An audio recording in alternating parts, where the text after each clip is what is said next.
some directors sends you some film clips. You can sync them to this digital program, and then you start improvising certain.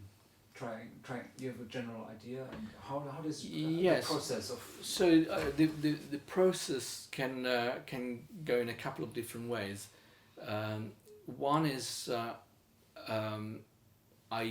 I start recording what I do on the keyboard, and I start improvising. Sometimes I go on half an hour, or however long, and it's almost like going fishing. You know, it's hoping to catch something, and hoping that I'm awake enough that if I do catch something, I realize.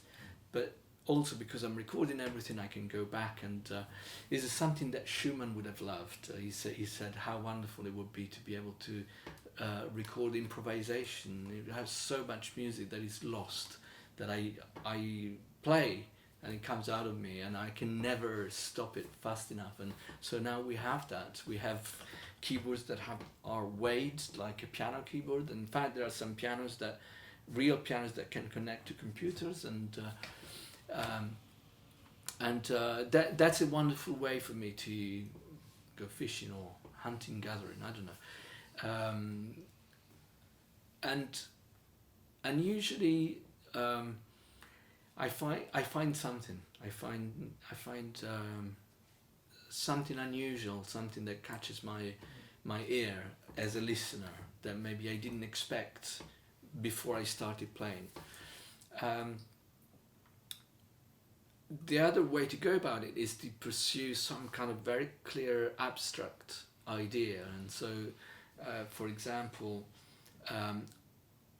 I know that I want to find some chords that will be the harmonic base of a series of variations, and so I start almost like in the old days, you know, trying to find something and then writing it down. And sometimes I got a bit of music paper, or if I work downstairs at the piano, and I really try to find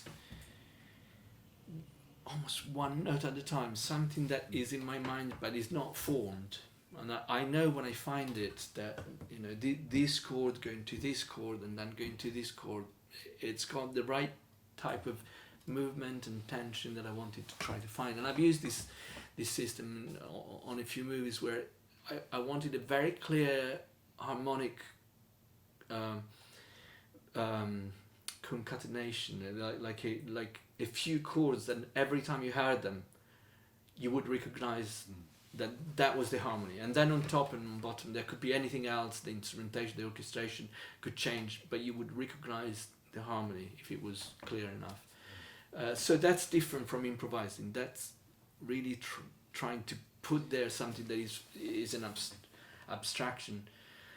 And then I suppose there is also another way that I've used on occasion, where I don't go to the keyboard, and I just take some music paper and I try to write a simple tune without accompaniment, without harmony.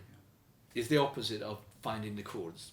And I'll try to find something that I can sing or whistle, or anyway that has it's a line.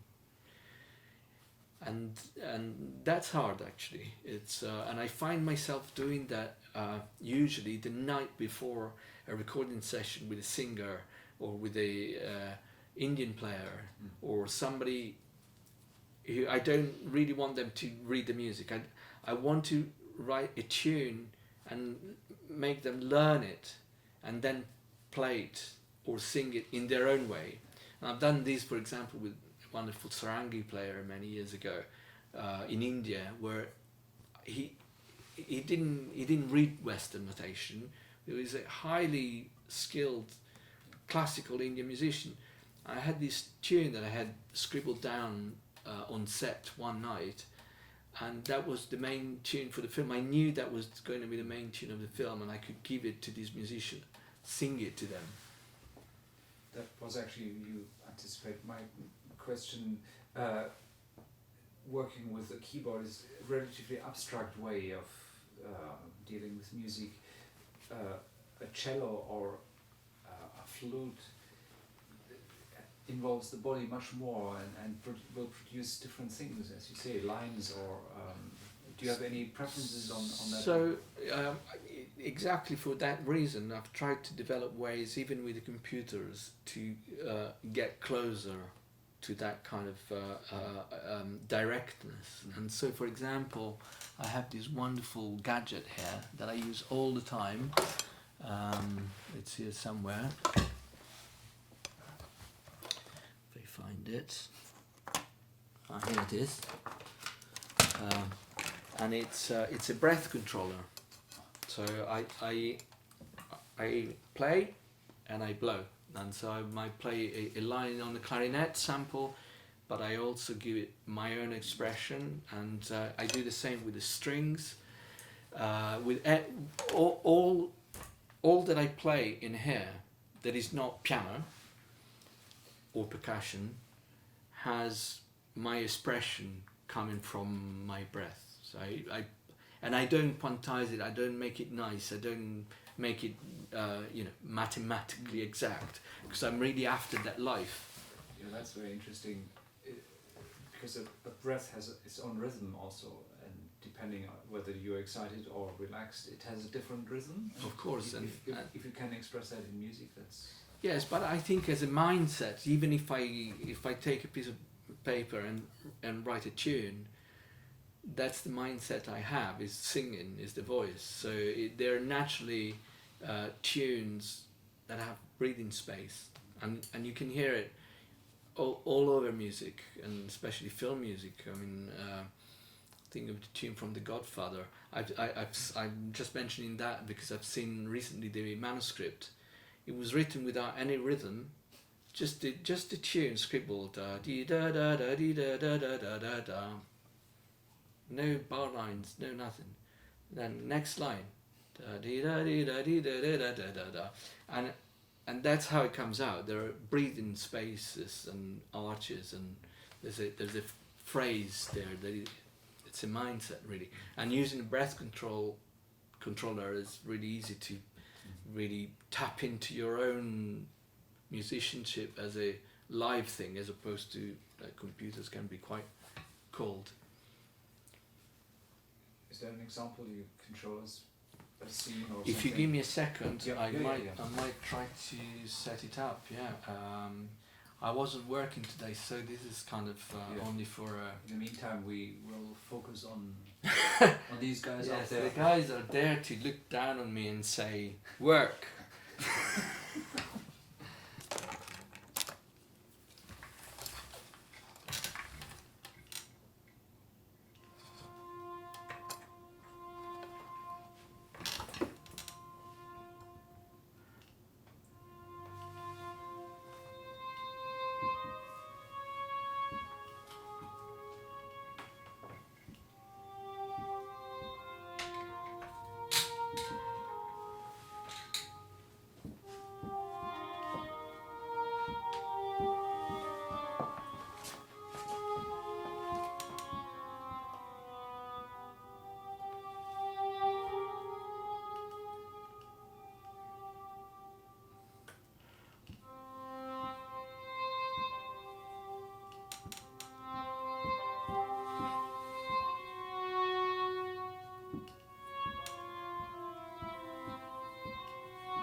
Yeah, I can see a scene to that. It's Yeah. some pastoral film.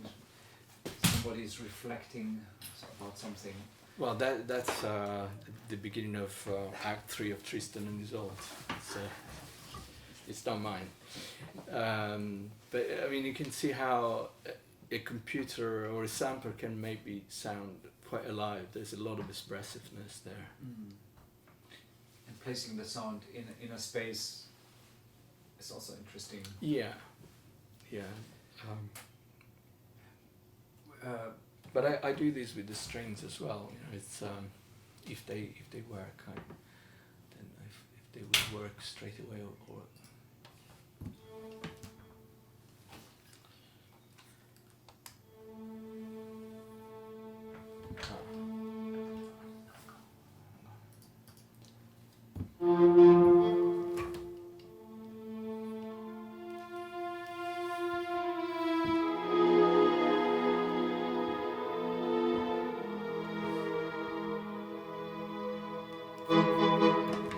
So you can, yeah, you can have this breathing that goes into the music. Yeah. Can you maybe give a few names of composers which are good source material for inspiration?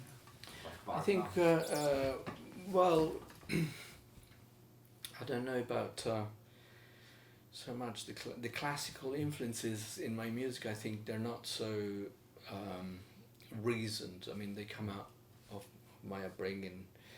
But there's some film composers that I found very interesting when I started writing music, and maybe they were also the film composers that had a classical background. But I remember when I started, I was very struck by, for example, Alberto Iglesias and Gabriel Yared, who had what I thought it was a very European sound. It was, I mean, it's a very complicated thing to talk about European versus anything else, because it's, I mean, even Gabriel, you know, he was born in Lebanon and raised in Paris, and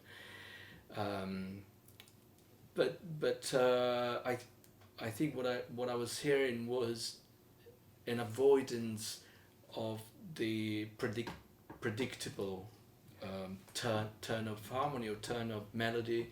They were trying to find ways right on the side of where things should be, and that I always found really interesting. And myself, what I always try to see if there is a way to be almost right, but not absolutely dead center, a little bit on the side. That for me is the place where there's the life of the music, right?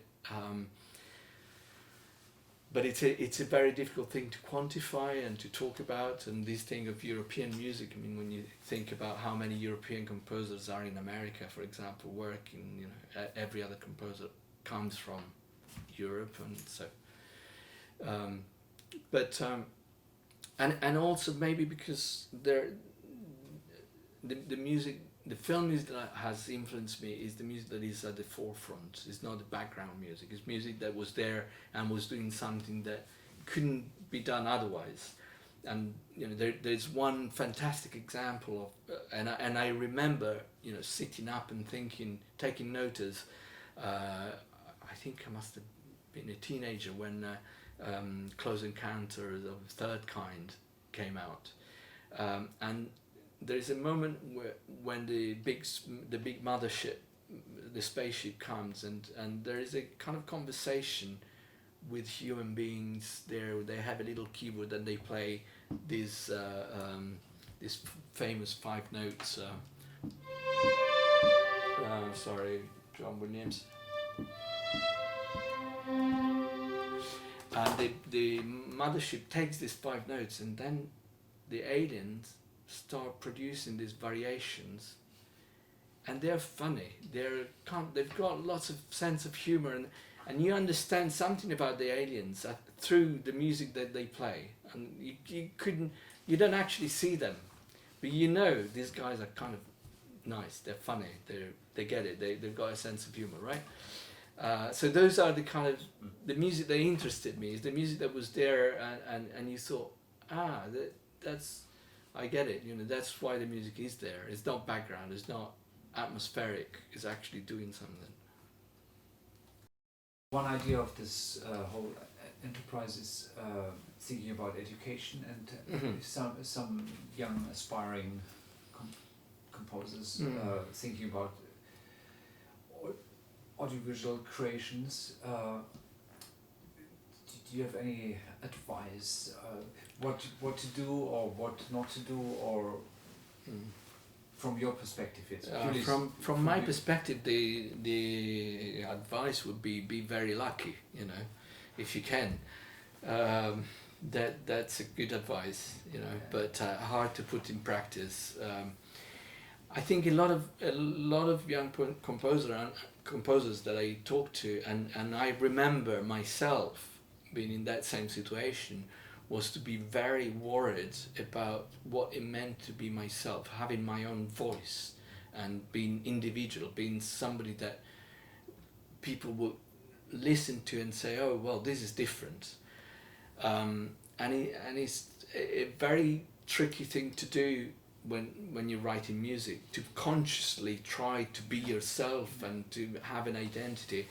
I think I've discovered after years of agonizing about it that it maybe doesn't matter so much. Where it matters more writing, and then it's almost like a brushstroke.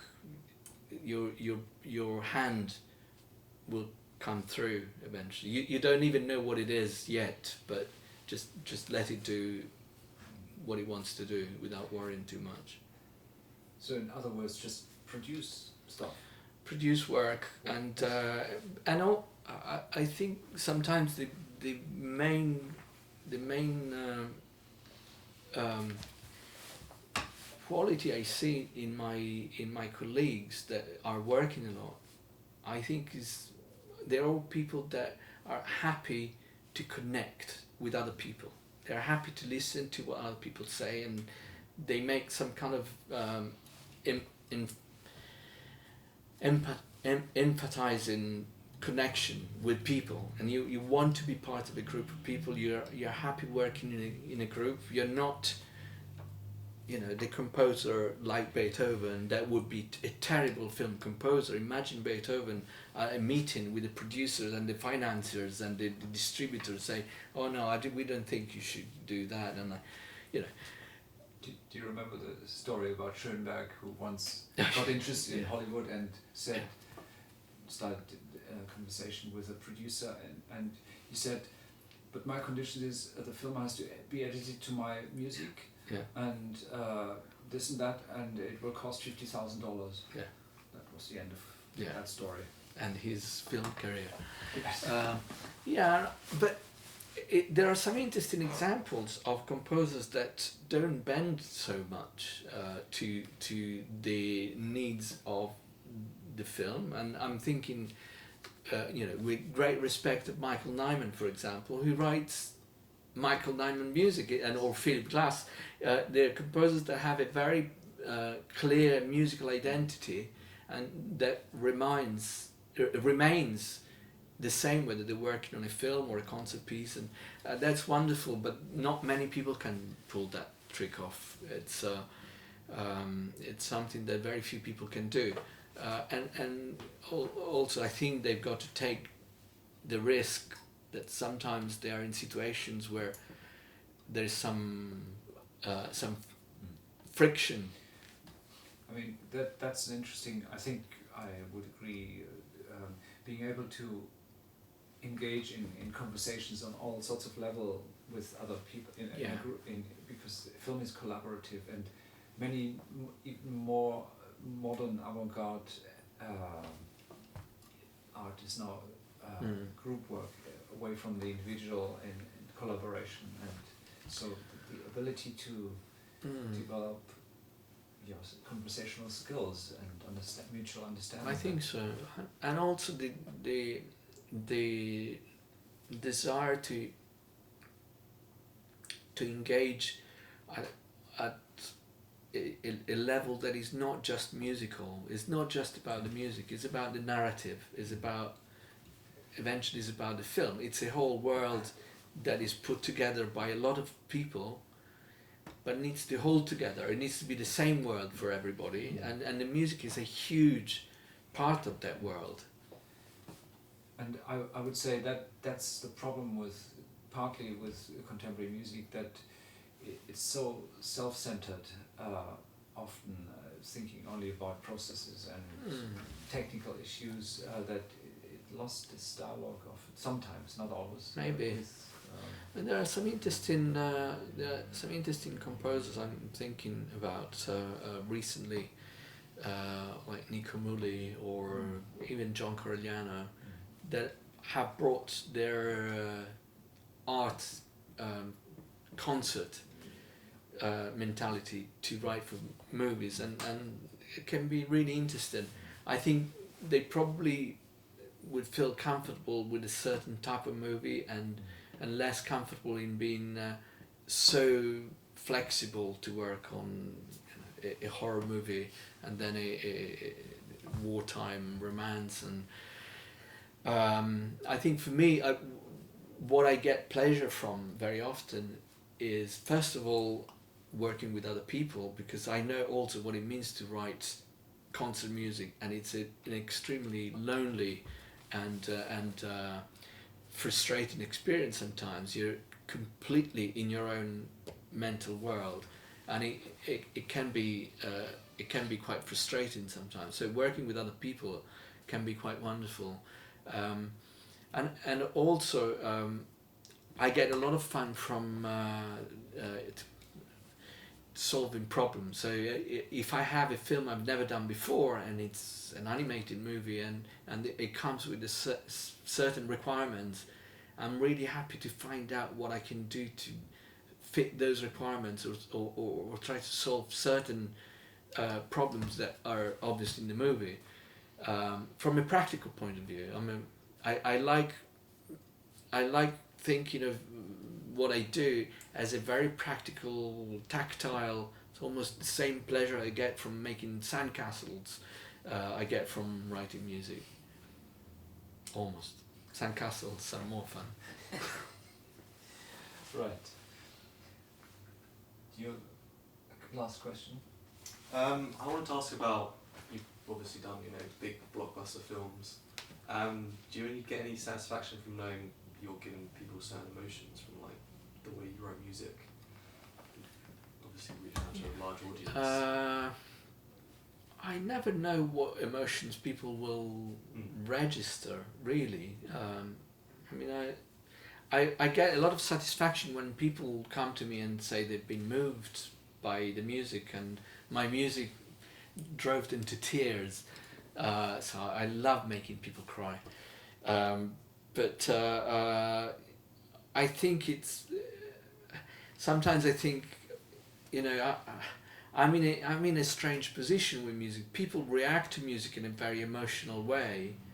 They don't react to editing in a very emotional way. They don't even see the editing, and it's the whole experience of the movie.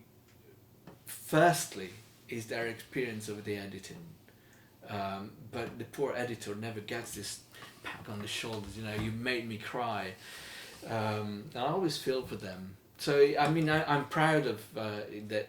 There is an emotional reaction in people, but I also know that it's a lot has to do with what music, good or bad, does when it's associated with images. There is some kind of chemical reaction that happens that is not all the merit of the composer. To some extent, it's out of your control once it's... Yes, I would say so. Because a lot of people bring in their own thinking, and of course, and it's just the trigger for an inner process, and absolutely. Nobody can control that. Sometimes I've thought even the worst music in the world, when it's put in a film, it will do something to the right side of your brain. It maybe will stop you from analysing rationally what you're seeing, and so you can suspend your disbelief, and so you can emote with the character. It doesn't matter if the music is bad or good. It's better if the music is good. But there is something that comes from just music being music. Quite. The music will always do something. Yeah. With the images, and the images will do to the music. Yes. Whatever you put on. And That actually can be quite an interesting exercise.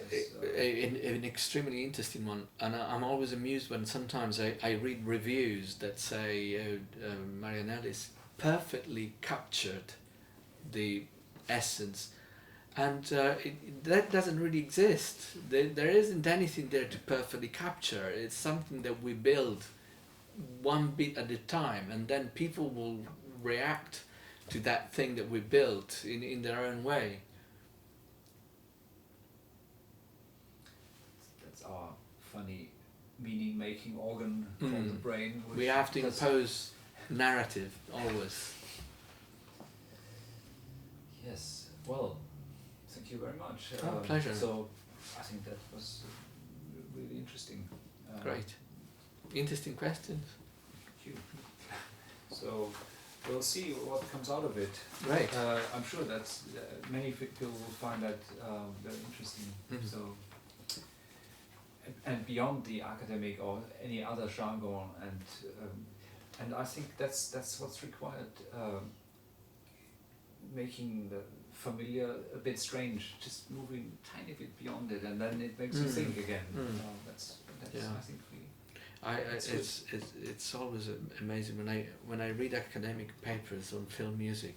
They use such difficult words, and I there's one that they, what's it called, when they call the music that is inside the screen diegetic and non-diegetic. I never know which one is which.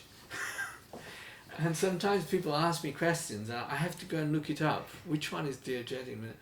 You can call it on screen or off screen. Right. But why don't they? Why can't they say on screen or off screen? Anyway, it's more complicated because you can have music in the scene, but it can be outside the frame, so it will be still part of the screen. For example, a band is playing somewhere, Yes. and you focus on dialogue. Yeah.